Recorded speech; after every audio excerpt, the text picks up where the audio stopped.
জয়গুরু। পরম প্রেমময় পরম দয়ালের চরণে কোটি কোটি প্রণাম। পরম প্রেমময় শ্রী শ্রী ঠাকুর অনুকূলচন্দ্র কত বাণী দিয়েছেন, কত কথা ভক্তদের বলেছেন, সেগুলোর সব কিছু জানি না, এবং জানলে পড়লেও অনেক সময় অনেক কিছু বুঝতেও পারি না। এই প্রসঙ্গে একদিন আমি আমার কথা বলছি, অনেকেই হয়তো বুঝতে পারেন, কিন্তু অনেক সময় অনেক বাণীর অর্থ ঠিকমতো যেন পরিষ্কার হয় না। শ্রী শ্রী ঠাকুর যখন জীবিত ছিলেন তখন একদিন একটি মা বলছেন, আমি তো লেখাপড়া জানি না, তা জানলে বোধহয় আপনার কথাগুলি আরও ভালো করে বুঝতে ও পালন করতে পারতাম। শ্রী শ্রী ঠাকুর কি বললেন শুনুন। শ্রী শ্রী ঠাকুর বললেন, যতটুকু বোঝো ততটুকু যদি পালন করো তাহলে তার ভেতর দিয়ে বোঝার ক্ষমতা আরও বেড়ে যাবে। আমি যা বলি তা মানুষের প্রাণের দিকে চেয়ে, জীবনের দিকে চেয়ে। জীবনকে যারা ভালোবাসে তাদের আমার কথা না বুঝবার কথা নয়। আর লেখাপড়া আমিই বা কি জানি, নিজের জীবন দিয়ে যতটুকু দেখেছি, বুঝেছি, জেনেছি তাই বলি। তুই যদি ঠিক মতো চলিস দেখবি তাহলে তার ভেতর দিয়ে এতখানি জ্ঞান গজিয়ে উঠবে তোর, যে তোকে দেখে পণ্ডিতদের পর্যন্ত তাক লেগে যাবে। তাই বলে, মূকং করতি বাচালং পঙ্গুং লঙ্ঘয়তে গিরিম যৎকৃপা তমহং বন্দে পরমানন্দ মাধবম। মাধবের কৃপা হলে, শ্রী গোবিন্দের কৃপা হলে মূকং অর্থাৎ যে মুখ, যে কথা বলতে পারে না সেও কথা বলতে পারে, যে পঙ্গু ঠিকমতো যেন হাঁটতেই পারে না সেও গিরি লঙ্ঘন করতে পারে, তার কৃপা হলে তাই হয়। মাটি তখন খুশি হয়ে বিদায় নিলেন। প্রফুল্লদা একদিন শ্রী শ্রী ঠাকুরকে জিজ্ঞাসা করছেন, করার সামর্থ্য আমাদের কতটুকু? শ্রী শ্রী ঠাকুর বললেন, কোনো মানুষই একক নয় পৃথিবীতে, তোমার হাত পা ছড়ানো রয়েছে চারিদিকে। ভালোবেসে সেবা দিয়ে যতজনকে আপন করে নিতে পারবে তাদের প্রত্যেককে দিয়ে আবার পরস্পরের সেবা করতে পারবে। এ কারবারে ফেল পড়বার ভয় নেই কখনো। পুঁজি তোমাদের অফুরন্ত, তবে সে পুঁজি হাতে আনতে হবে খেটে পিটে। অলস বা স্বার্থপর হলে আর পারবে না। ইষ্টার্থী ও অনলসকর্মা হলে সব দরজা তোমাদের খোলা। পরমপিতা তোমাদের পূরণ করবার জন্য, যোগান দেবার জন্যই তো উন্মুখ হয়ে আছেন। হাত বাড়িয়ে গ্রহণ না করলে তিনি কি করবেন? প্রফুল্লদা বললেন, সব রকমের স্বার্থপরতাই কি দোষের? শ্রী শ্রী ঠাকুর প্রত্যুত্তরে বললেন, যে স্বার্থপরতার মধ্যে ইষ্ট স্বার্থ ও বৃহত্তর পরিবেশের স্বার্থের স্থান নেই, যে স্বার্থের সঙ্গে ইষ্টার্থ ও সামগ্রিক স্বার্থের যোগসঙ্গতি নেই, সে যে স্বার্থ বিচ্ছিন্ন ও স্বতন্ত্র রকমে চলতে চায়, অন্যের স্বার্থকে ক্ষুণ্ণ করে, সেই স্বার্থপরতা বা স্বার্থই দোষদুষ্ট।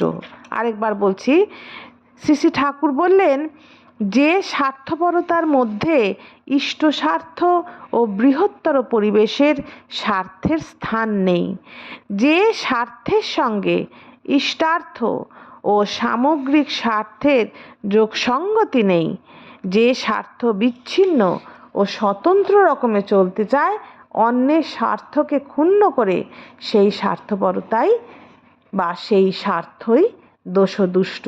অর্থাৎ সেই স্বার্থপরতাই দোষদুষ্ট। শ্রী শ্রী ঠাকুর বললেন যে আমার স্বার্থের পরিপূরণের জন্য আমি যদি অন্যের স্বার্থকে ক্ষুণ্ণ করি, অন্যের অসুবিধা করে, অন্যের কাজের ব্যাঘাত ঘটিয়ে যদি শুধু আমি নিজের সুবিধাটুকু বুঝে নিতে চাই, যেই সুবিধার সঙ্গে বৃহত্তর সুবিধার কোনো যোগ নেই, বৃহত্তর স্বার্থের কোনো যোগ নেই, সেই স্বার্থই হচ্ছে দোষদুষ্ট।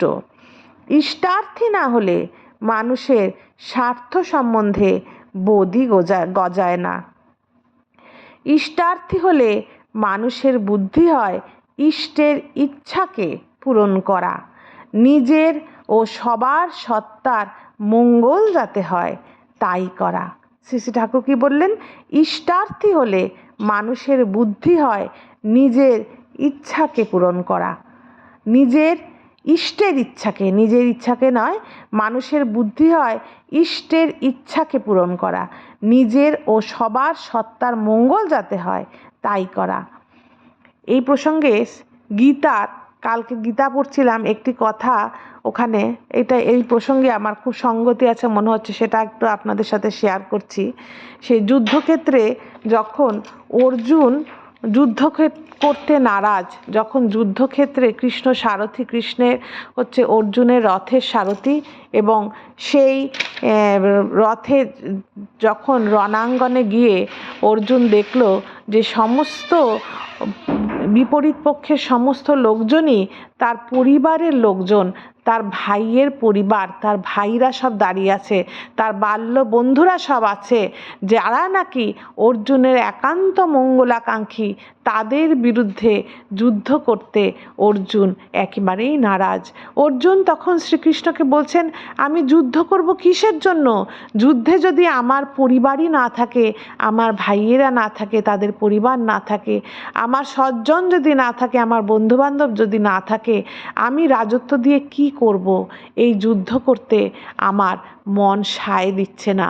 অত্যন্ত হতবিহ্বল হয়ে অর্জুনের হাত থেকে তীর ধনু তখন মাটিতে খসে পড়ে, অর্জুন মাটিতে বসে পড়ে হতাশ হয়ে।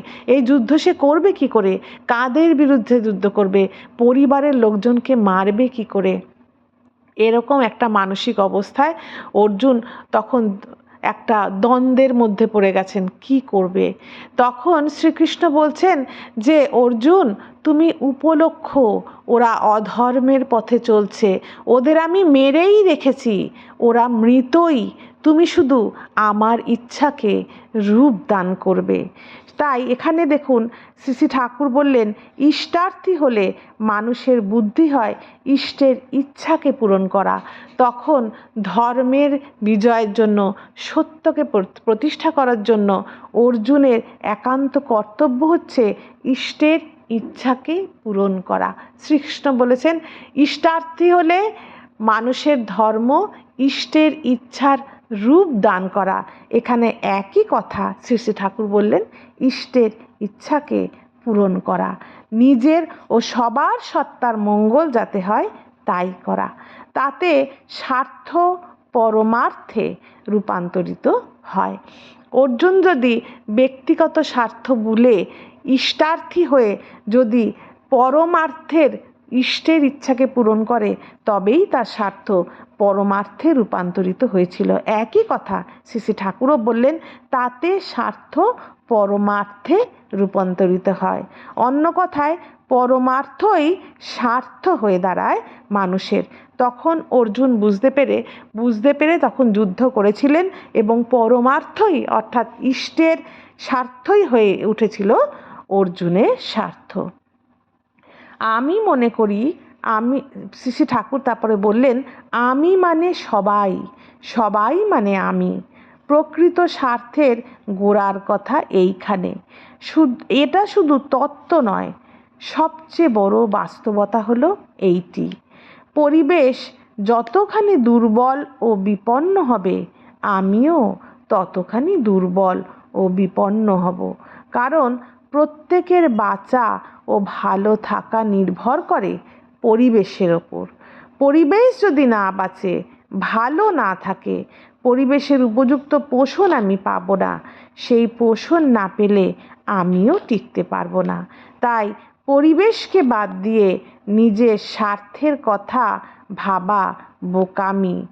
এখানে শ্রী শ্রী ঠাকুরের একটি বাণী আছে, যা ছুটে যা ওদের পানে, ওরাই যে তোর বাঁচার পুঁজি। পরিবেশ সম্পর্কে শ্রী শ্রী ঠাকুর বলছেন, যা ছুটে যা ওদের পানে, ওরাই যে তোর বাঁচার পুঁজি।